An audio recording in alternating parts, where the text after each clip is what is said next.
৫৮৯ জনের পাসপোর্ট বাতিল, বিপাকে হাসিনার মন্ত্রী এমপিরা।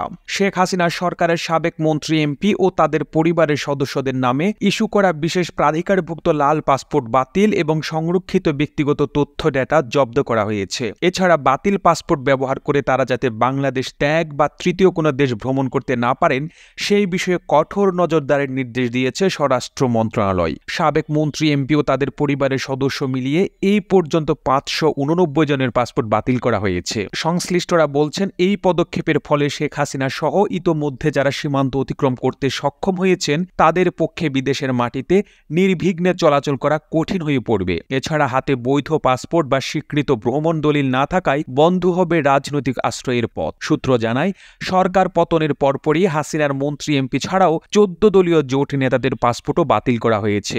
এছাড়া আওয়ামী লীগের আশীর্বাদ পুষ্ট সাবেক সচিব, উচ্চ পদস্থ সরকারি কর্মকর্তা, চুক্তিভিত্তিক নিয়োগপ্রাপ্ত বিভিন্ন সংস্থা প্রধান ও পদত্যাগকারী ভিসিদের পাসপোর্ট নবায়নে এখন ব্যাপকভাবে কড়াকড়ি আরোপ করা হচ্ছে। এদের মধ্যে যারা লাল পাসপোর্ট জমা দিয়ে সাধারণ পাসপোর্টের আবেদন করেছেন তাদের ক্ষেত্রে অন্তত ২টি গোয়েন্দা সংস্থার ছাড়পত্রর প্রয়োজন হবে। সাবেক মন্ত্রী এমপিদের পাসপোর্ট বাতিল ও অন্য কোনো দেশ ভ্রমণে কড়াকড়ি আরোপের বিষয়ে ৩রা সেপ্টেম্বর চিঠি দেয় স্বরাষ্ট্র মন্ত্রণালয়। এতে বলা হয়, দ্বাদশ জাতীয় সংসদ বিলুপ্ত হওয়ার উদ্ভূত পরিস্থিতিতে উক্ত সংসদদের কূটনৈতিক পাসপোর্টের প্রাধিকারভুক্ত ব্যক্তিবর্গের অনুকূলে ইস্যুকৃত কূটনৈতিক পাসপোর্ট বাতিল করা হয়েছে। উক্ত বাতিল পাসপোর্ট ব্যবহার করে যাতে কেউ বাংলাদেশ হতে বিদেশে বা বিদেশ হতে তৃতীয় কোনো দেশে ভ্রমণ করতে না পারেন সেই লক্ষ্যে প্রয়োজনীয় ব্যবস্থা গ্রহণের জন্য নির্দেশক্রমে অনুরোধ করা হলো। সূত্র জানায়, তালিকাভুক্ত ব্যক্তিদের পাসপোর্ট বাতিলের পর কম্পিউটার সিস্টেমে সংরক্ষিত তাদের ব্যক্তিগত তথ্যও জব্দ করা হয়েছে। ফলে এদের মধ্যে কেউ পাসপোর্ট প্রতিস্থাপন বা নবায়নের চেষ্টা করলে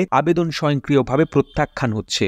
এতে দালাল চক্রের মাধ্যমে বা অন্য কোনোভাবে পেছন দরজা দিয়ে কেউ পাসপোর্ট নেওয়ার চেষ্টা করলে লাভ হবে না। সরেজমিন আগারগাঁও বিভাগীয় পাসপোর্ট অফিসে গিয়ে জানা যায়, আত্মগোপনে থাকা সাবেক মন্ত্রী এমপিরা নিজে না এলেও পরিবারের নামে ইস্যুকৃত লাল পাসপোর্টের বদলে সাধারণ পাসপোর্ট পাওয়ার তদবির করছেন তাদের প্রতিনিধিরা। প্রতিবেদনটি ভালো লেগে থাকলে আপনার ফেসবুকের টাইমলাইনে শেয়ার করুন। একই সঙ্গে আপনি বাংলাদেশের কোন জেলা থেকে এই ভিডিওটি দেখছেন আমাদের কমেন্ট করে জানান। আমরা পরবর্তী ভিডিওতে আপনাকে ধন্যবাদ জানাতে ভুলব না। আর এতক্ষণ বিশ্ব বাংলার সাথে থাকার জন্য অসংখ্য ধন্যবাদ।